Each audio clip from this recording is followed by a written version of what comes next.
and I got somebody here that would like to help us all become educated on the need for Black people to become bone marrow donors and everything else. And so before I begin, I want to ask everybody, if you're in here, please hit the thumbs up button, share, subscribe. Also, remember that we're Black first. We put our community first in this platform. So put hashtag B1 in the chat if you believe that our community should come first and that we need to prioritize ourselves and we want to build for ourselves. So without further ado, I'd like to welcome our special guest today, Dr. Andrea Gillespie.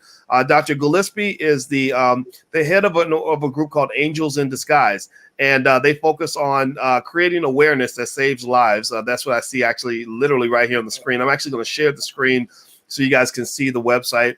And it has to do with a lot of things, but we'll get to that in a second.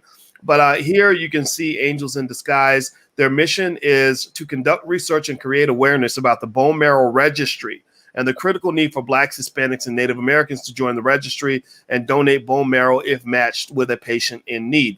So this is their website, and I'm going to talk more about that in a second. But without further ado, I'd like to ask Dr. Gillespie, how are you doing today? I'm wonderful. Thank you. Good to see you. Good to see you. So, Dr. Gillespie, bone marrow and African Americans, let's start from the beginning. So, Angels in Disguise, I described based on what I read what you do. Would you like to describe what you do for us in your words? Yeah, so what we do is a lot of people aren't aware. First of all, a lot of Blacks and the people in the Black community aren't aware of the bone marrow registry. So we try to create awareness about the bone marrow registry and try to dispel some of the myths about bone marrow donation. And so the reason why this is so important and critical in the Black community is because our match rate is only 23%. That means anyone that's in need that's of Black descent, 77% of them will die looking for a match.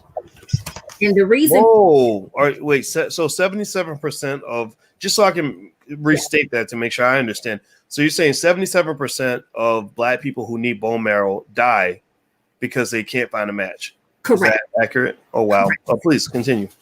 But that's because a lot of people aren't aware that over 90% of bone marrow matches occur within the same ethnicity, and that's because you do not match based on your blood type. You match based on your human leukocyte antigen, or what you call HLA genetic marker. And so that is very unique, it's hereditary, and it's very difficult for Blacks to even match with Blacks because of the diversity of our HLA genetic marker. So if you look at the continent of Africa, how many countries are there? And then how many tribes are there within each country? Then there's intermixing, and then there's intermixing outside of Africa. So our HLA genetic marker is the most diverse in the world. And to give you an example, there's over 7 million Caucasians or whites that are on the registry, and that garners them a 77% match rate.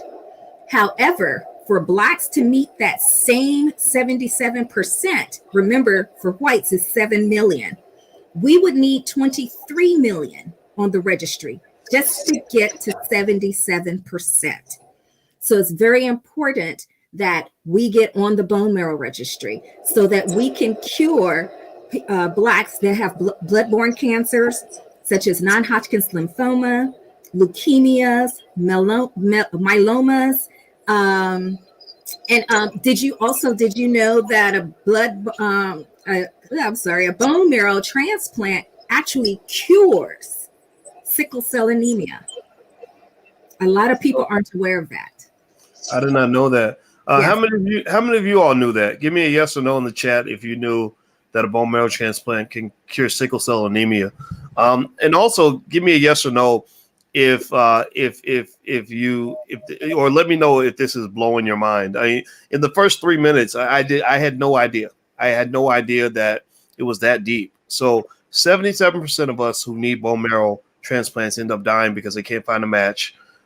Because we're of African descent, it makes it harder to find a match because of the complexity of our, you said HLN, is that right? HLA genetic marker. our HLA genetic marker. I'm in class. I'm taking notes, Dr. Gillespie, just so you know. So our HLA genetic marker is super complex, so it's very hard for us to find a match. And so for whites, they have 7 million on the bone marrow registry, but we would need to actually have 23 million in order to find the right amount of diversity. Is that correct? Yes, to even get the same percentage of matches as white people. Interesting. Yeah. So what led you to be passionate about this topic? Is this something that you've been involved with your whole life, or did you have a personal experience that led you to get involved, or how did you end up where you are right now? Well, fortunately, I didn't know of anyone that was in need of a bone marrow transplant. However, I did join the bone marrow registry back in 1994. There was a bone marrow drive at my job at the time. And I joined and didn't know anything about the registry. So I was just green and joining and not knowing what it meant. 7 years later, in 2001, I became a match with a Black gentleman that was 46 years old with myeloid dysplastic dysplasia. And I donated, and there's two ways to donate, and we could talk about that in a moment. And I donated the surgical way that time. Unfortunately, 3 weeks later, he did pass away. And then not until 2015, December 1st, 2015, I was a donor again, and I donated the non-surgical way. And that was for a female, Black female, 43 years old with non-Hodgkin's lymphoma. And at the 3-week checkup, I was contacted, and they said that she broke records. She was out of the hospital. She was considered cured, and she showed no signs of rejection.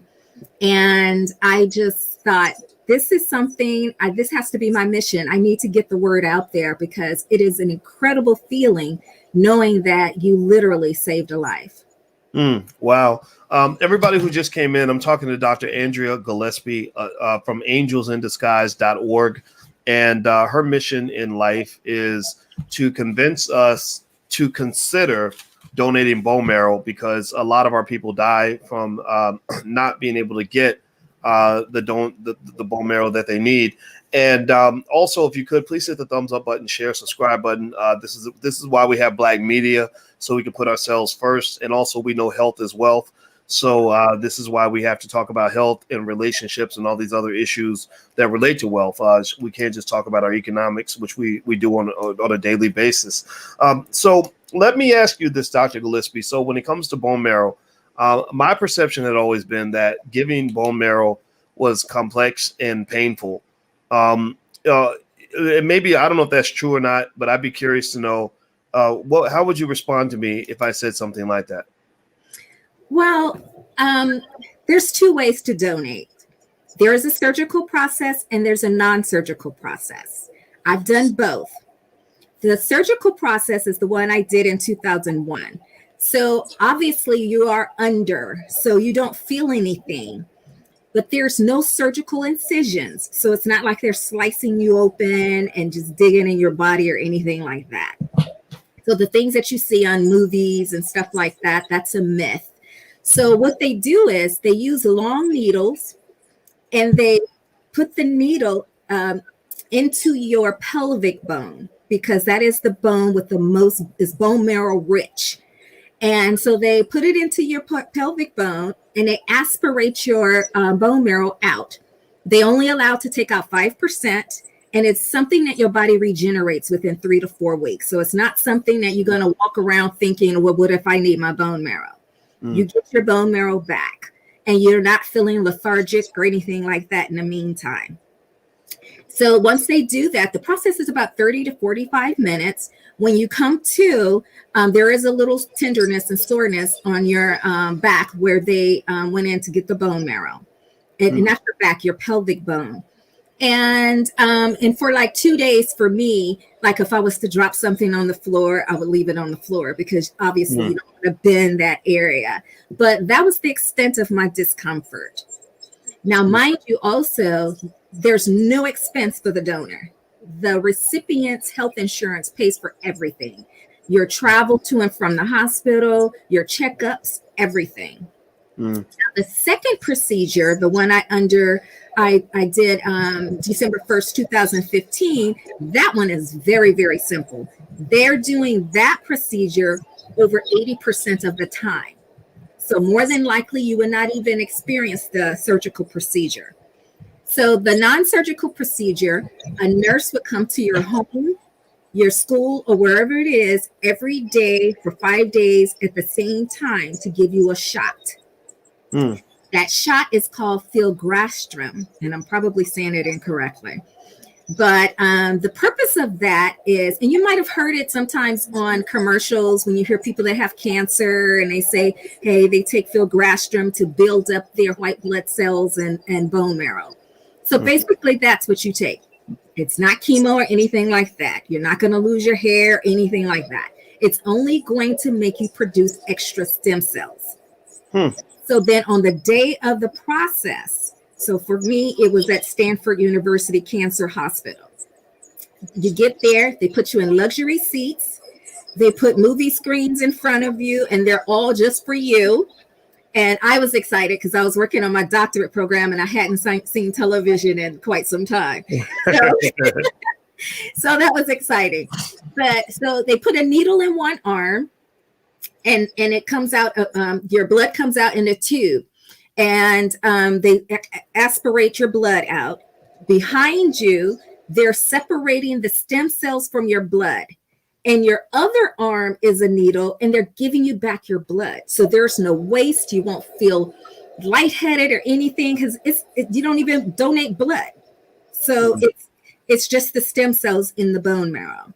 And that process does take about 4 to 6 hours, but there's no soreness afterwards. You can get up and run afterwards, and your daily life. So there's no stiffness for a day or two, like I said, I had with the other procedure. And you save a life. Wow. That's heavy stuff. Everybody, I'm speaking to Dr. Andrea Gillespie. She's from angelsinDisguise.org. That's the website.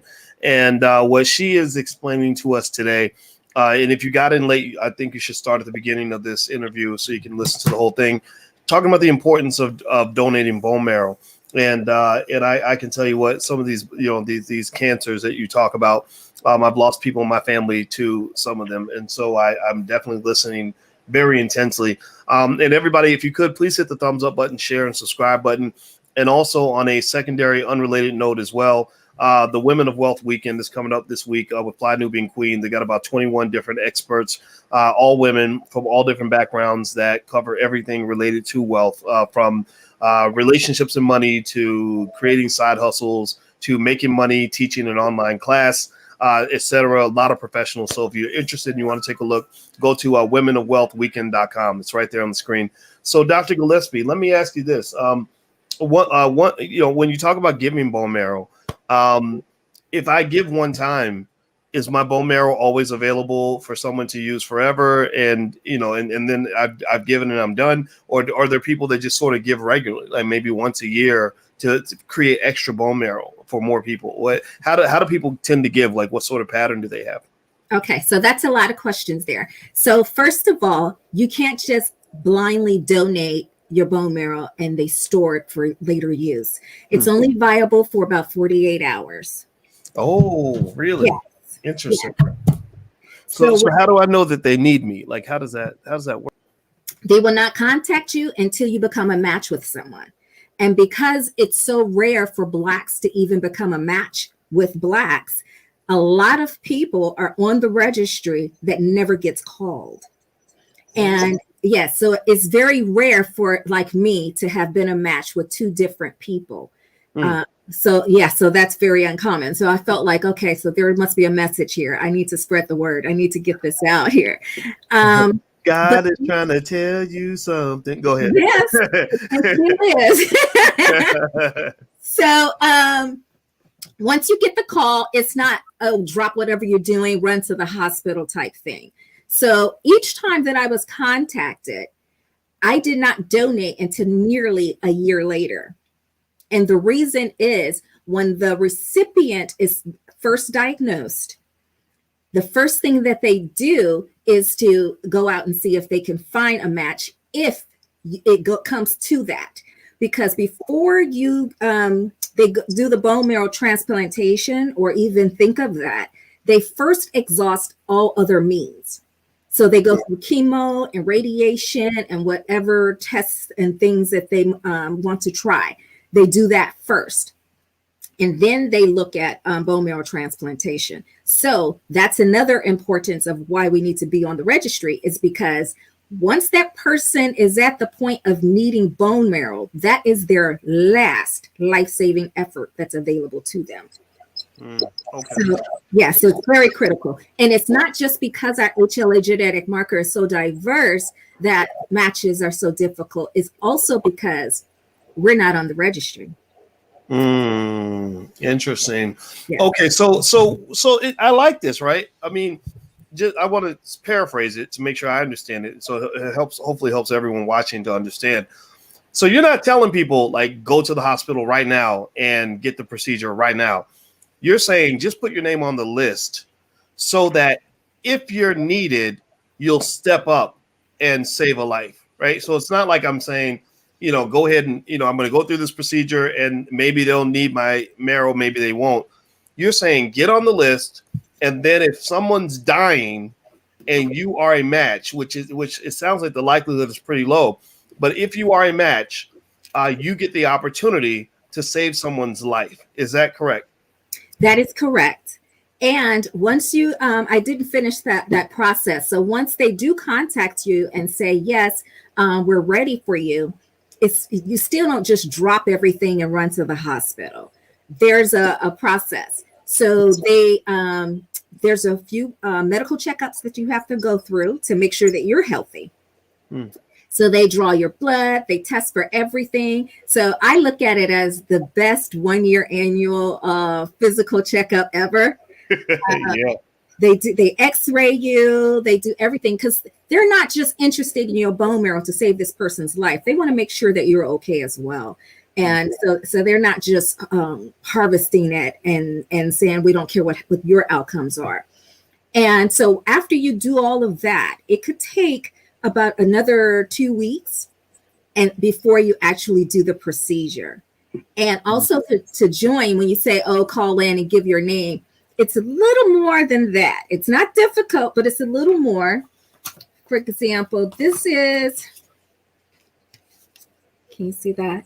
This is the kit to join the registry. So what you do, and I'll give you the call.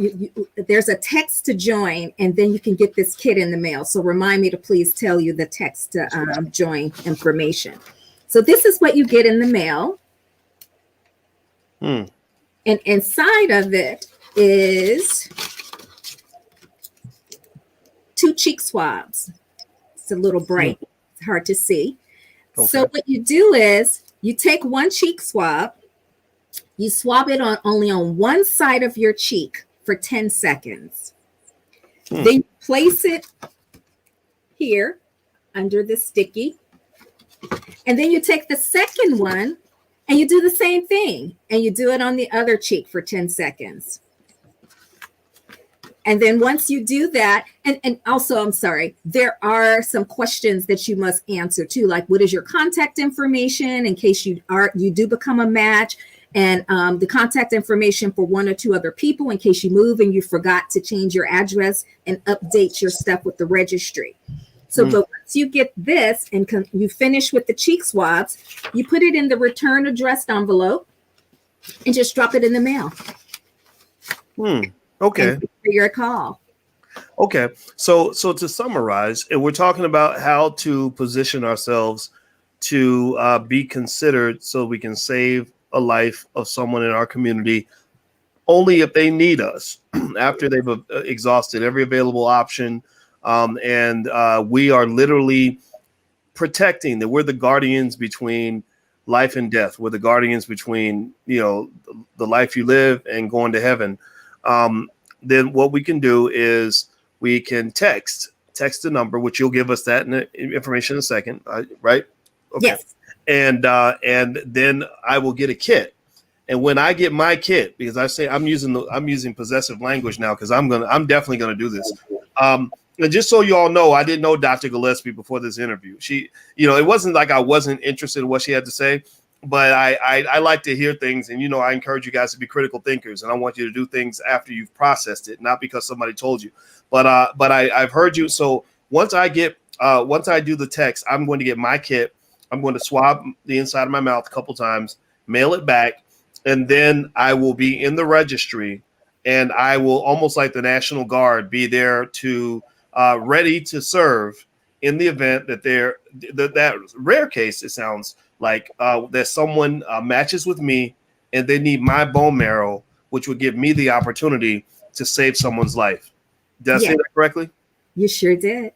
All right. That makes me feel pretty good. I don't know about y'all. Give me a yes or no in the chat. I'm feeling kind of proud right now. This is good. Like, this is, because there's something fulfilling about knowing that you're protecting your community, right? Like, we are protecting ourselves.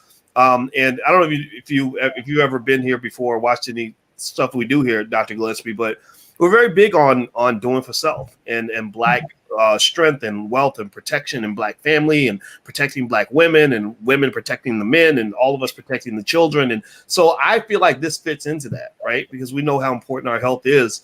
So, Dr. Gillespie, you mentioned the text information that you wanted to share.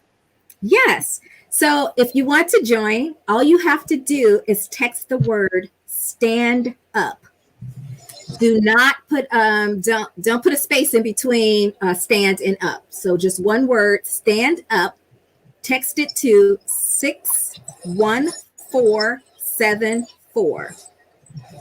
And then that's when they'll ask you questions as far as what's your name, your address, your contact information, and whether or not you have some health issues that would preclude you from donating, such as if you had cancer in the past 5 years, and high blood pressure, and some things that is prevalent in the Black community. If you have sickle cell anemia, you cannot join.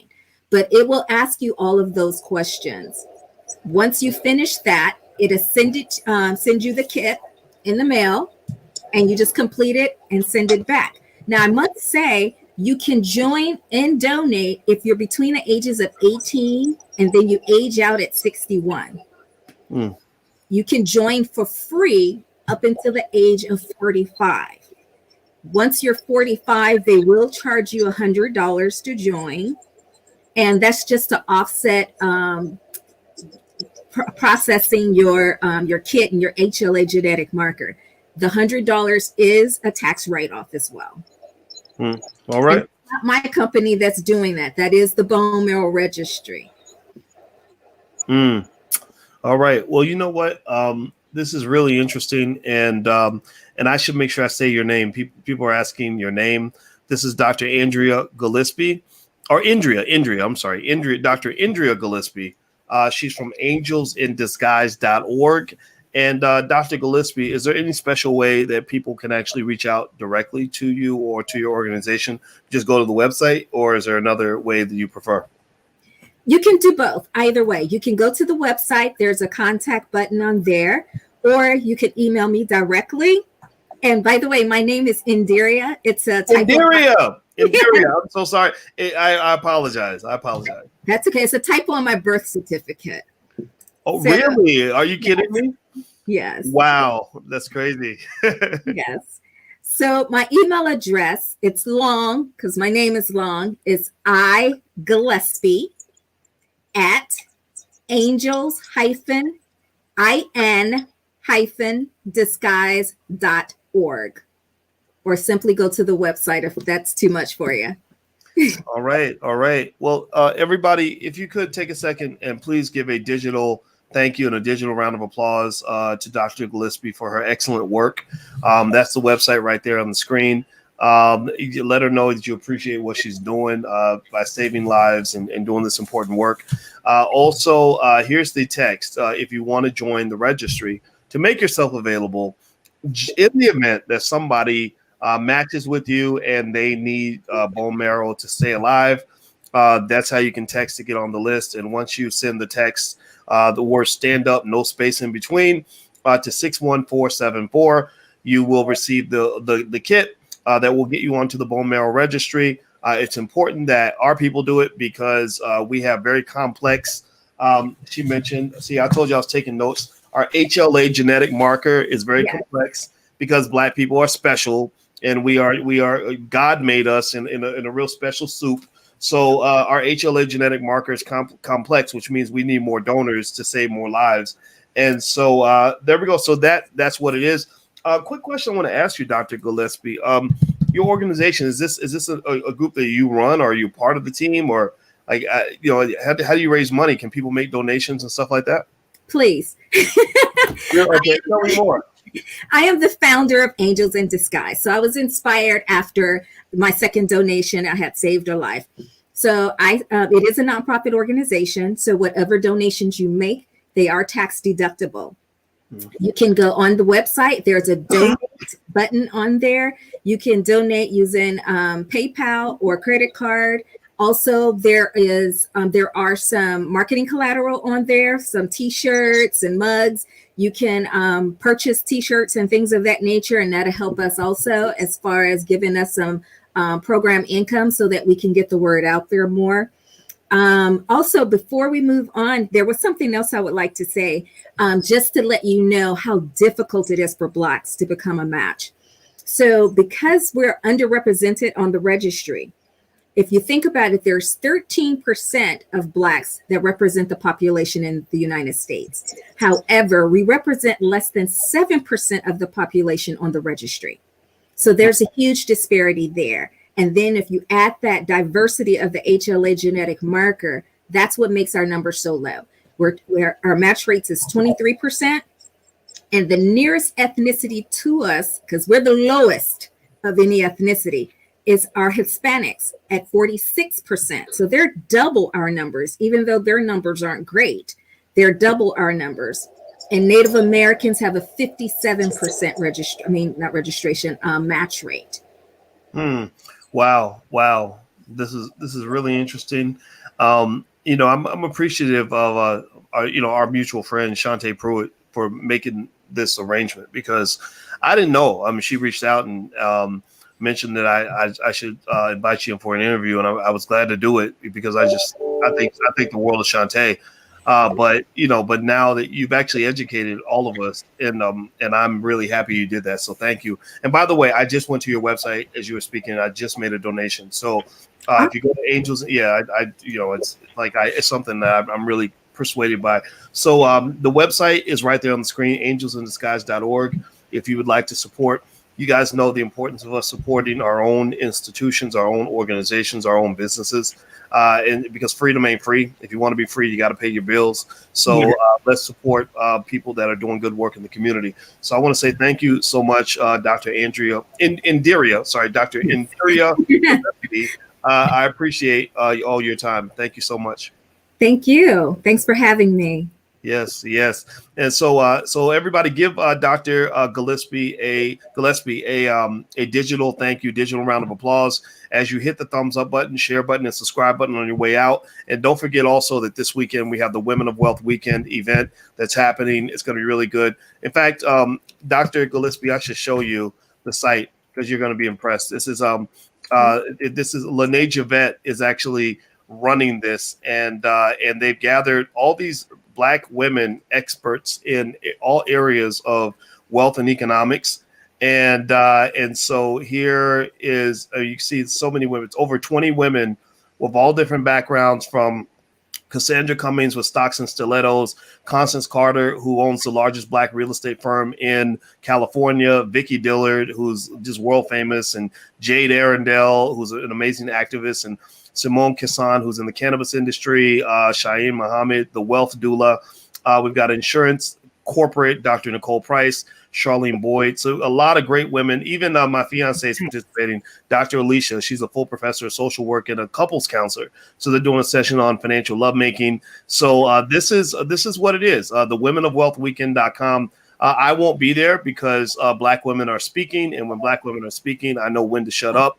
But if you are interested in being a part of this, the URL is right there on the screen, womenofwealthweekend.com. So take a look at that as well. So thank you again, Dr. Gillespie. It was great.